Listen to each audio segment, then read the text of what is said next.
What up, Pittsburgh Steelers fans? Matty P here, reacting with quick snap takeaways and reactions to the Steelers' shocking loss, and shocking not by its surprise necessarily, because it wasn't a trap game, but the shocking loss in terms of performance against the Houston Texans.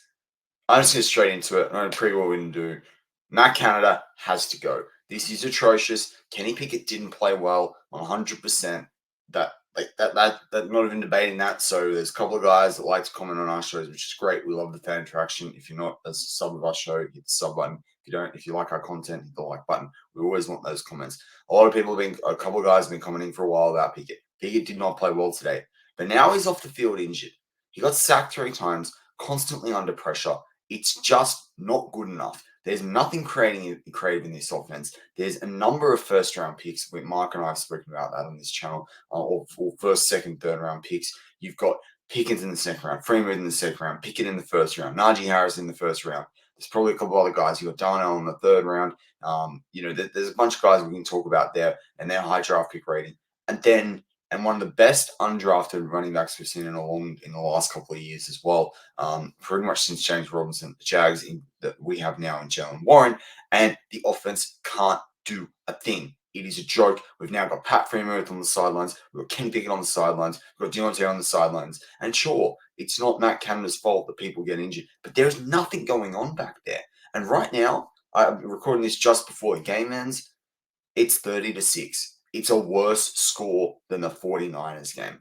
That is what the Steelers laid this game. They laid an egg. Mike Tomlin will go, oh, yeah, we laid an egg. We didn't turn to play. We didn't do the routine things routinely. All that sort of stuff. I'm not discounting it. That's important. But the first routine thing you can do is sit there and look at what this Steelers offense has done over the last 3 years, and it's jack sweet FA. It is very difficult as an international fan to get up at 3 and 4 a.m. for 12 plus games of the season and watch that. They're playing CJ Stroud today, who was a great first round quarterback. I actually have him ahead of Bryce Young, 16 for 30, 306 yards, 2 touchdowns. Look at what we're doing. Look at what we're doing. The Texans, more young guys than us. So I did the rookie show in the preview earlier before the game. They had 16 rookies, 5 of them. They've got 11 rookies on their roster right now. They've got a rookie quarterback, right? Pickett's got more experience than that. They're led by a defensive-minded coach, and they can put 30 points on the board. And we can't even get a touchdown. We can't even score in the first half. The first half, I mean, when I went back and looked at how abominable that was, the first, I think it's 6 drives, 53 yards. 53 yards. That's Canada. This is it. This is gone. Bye week, you're out of there. Pack your bags now. Give it to Glenn Thomas. Find someone on the side. Find someone else out there. Just do something. But this is not it. And now we don't know how long Pickett's going to be out for. So reaction number one is this offense stinks. That's not a surprise. It's getting harder to watch. I'm lost for words at this point. Hopefully I'll find them when Mark and I get a post game out in the next couple of hours. But it's just atrocious. I mean, I just can't. I can't. As I said, it has me lost for words. Najee Harris should not be the leading receiver with 1 pass for 32 yards. Jalen Warren, 6 receptions for 20 yards. That's telling me that Kenny Pickett's under pressure. Mike Tomlin also went up to the offensive line in the third quarter and had a go at them.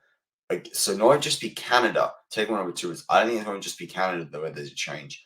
I expect Broderick Jones in this lineup because this run game has to get going. He's a great run blocker.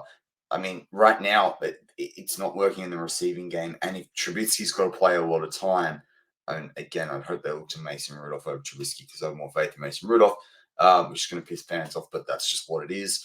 But at least they can try and get the run game going because this is. I mean, Allen Robinson, one reception for 8 yards. Darnell Washington at least has, at this point in time, 1 reception. Now final score, 1 reception for 8 yards. That's great. 10 yards. A lot of people are saying that Kenny Pickett's missed him. Chris Carter was saying that on Twitter. He's missed him a lot this season. I've noticed that a little bit too, but he's under so much pressure to block. He's probably assuming that I reckon half the time that Darnell Washington's picking up that block, but it's just average. Takeaway number 3, and that's probably the biggest one. there's no sacks for the Steelers. The Steelers did not make any game-changing plays on defense, and that's your score. We saw the same thing against the 49ers.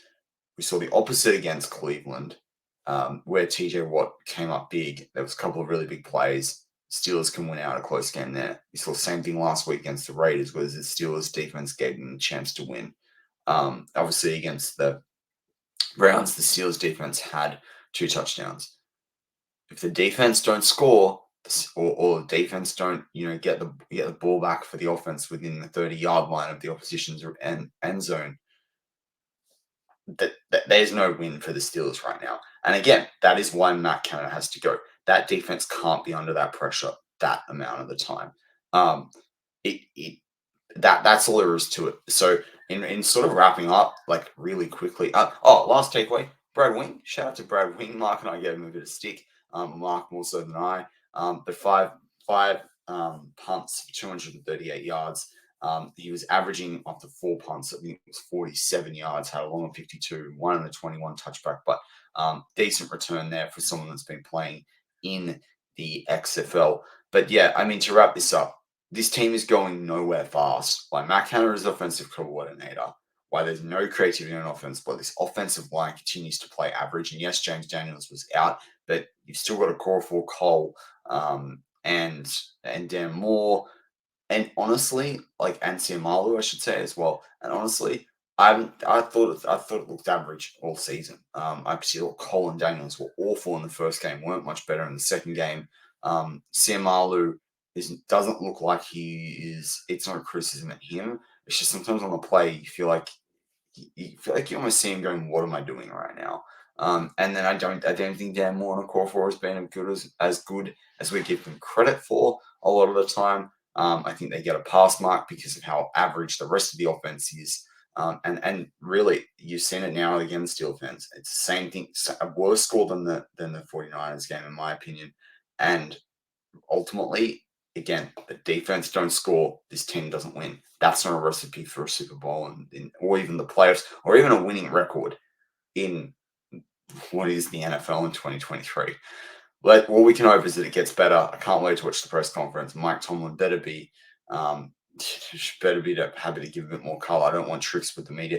I want just straight answers and bye Canada. I want to wake up tomorrow morning, the press release says Canada is out the door. That's where it's at with me. I'd love to hear what your reactions are to this game against the Texans. Awful. This was a big chance to get up 3-1 in the AFC North. Big chance to get an AFC tiebreaker over teams. The Texans were never going to be cellar dwellers this season, but it's just poor from the Steelers.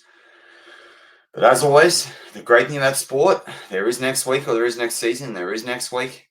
So let's hope that the Steelers can start putting it together from, starting this week, and then starts with getting rid of Matt Canada. As always, Steel fans, keep the faith. Go Steelers.